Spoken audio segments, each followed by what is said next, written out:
ठीक है, अपना क्वेश्चन है भाई जेई मेन 2025 का, the equation for real gas is given by P plus A by V square into V minus B. इसको हम लोग क्या बोलते हैं, वॉन्डर वॉल करेक्शन या फिर रियल गैस इक्वेशन। ठीक, equal to R T for one mole of gas. ठीक, where P V T and R pressure, volume, temperature and gas constant respectively. The dimension of A B power -2, A B -2 का जो dimension है वो किससे match करेगा, ये अपने को पता लगाना है। सबसे पहले ये पहला ब्रैकेट है तो इसका जो पूरा यूनिट रहना चाहिए वो किसके ऐसा रहना चाहिए, प्रेशर के जैसा। तो ए बाय वी स्क्वायर का जो डायमेंशन है वो किसके जैसा है, प्रेशर के जैसा। प्रेशर के लिए क्या होता है, ए बाय वॉल्यूम का हो गया क्या, मीटर क्यूब का स्क्वायर, इक्वल टू प्रेशर के लिए होता है क्या, Newton by metre square.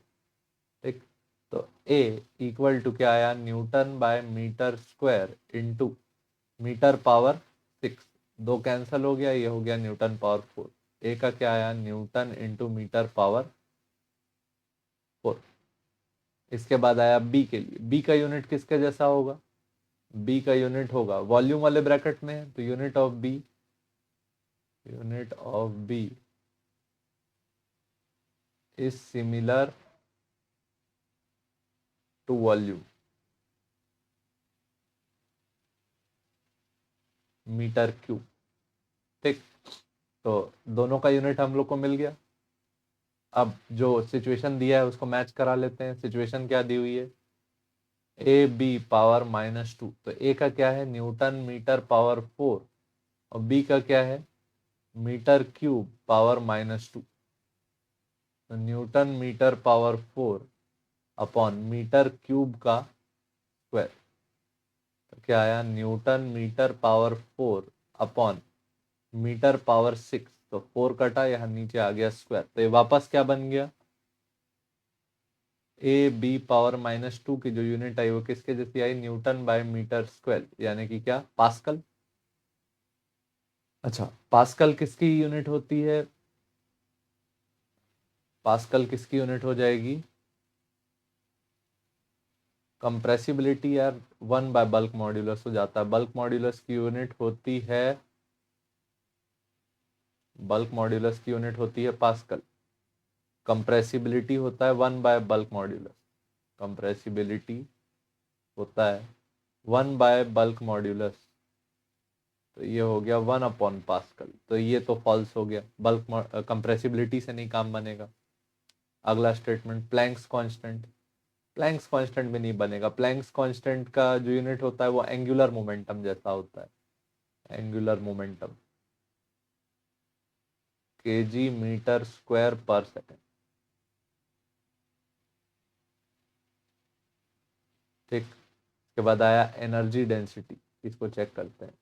Energy density, energy density आप लिखते थे half Young's modulus into strain का स्क्वायर। अच्छा, यहाँ से स्ट्रेन भी आ गया, स्ट्रेन तो डायमेंशन लेस होता है, यूनिट लेस होता है। स्ट्रेन का फॉर्मूला क्या लिखते हो, change in length by length, तो ये हो गया यूनिट लेस। ठीक, यंग्स मॉड्यूलस का डायमेंशन क्या होता है, हाफ। यंग्स मॉड्यूलस का डायमेंशन, हाफ को हटा दो, बस डायमेंशन यूनिट डाल देते हैं। यंग्स मॉड्यूलस की यूनिट होती है स्ट्रेस बाय, क्या लिखेंगे, F L by A delta L, सीधे डाल दो ना वैल्यू। फोर्स का यूनिट क्या होता है, न्यूटन, एरिया का मीटर स्क्वायर, लेंथ के लिए मीटर, चेंज इन लेंथ के लिए फिर मीटर, मीटर मीटर कैंसल। तो यंग्स मॉड्यूलस की यूनिट किसके जैसे होती है, न्यूटन पर मीटर स्क्वायर, यानी कि पास्कल। तो यहाँ पे जो यूनिट आई क्या आया, हाफ पास्कल इंटू यूनिटलेस, ये हो गया 1। तो इसका यूनिट किसके जैसा आया, ए बी पावर -2 के जैसा, यानी कि न्यूटन पर मीटर स्क्वायर। किससे मैच किए, एनर्जी डेंसिटी। ठीक, तो होपफुली आपको समझ में आया होगा। ये कुछ डेफिनेशन हमको यूज करनी पड़ी यहाँ। एच की यूनिट एंगुलर मोमेंटम जैसी होती है, MVR, ये याद रखना है। ठीक है, जूल पर सेकेंड। कंप्रेसिबिलिटी होता है 1/बल्क मॉड्यूलस, एनर्जी डेंसिटी होता है half Y strain square. Strain unitless होता है तो हाफ यंग्स मॉड्यूलस की यूनिट होती है न्यूटन पर मीटर स्क्वायर या फिर पास्कल। तो इसको लगा दिए। ठीक है, देखने के लिए धन्यवाद। जय हिंद। पॉज करके लिख लेना।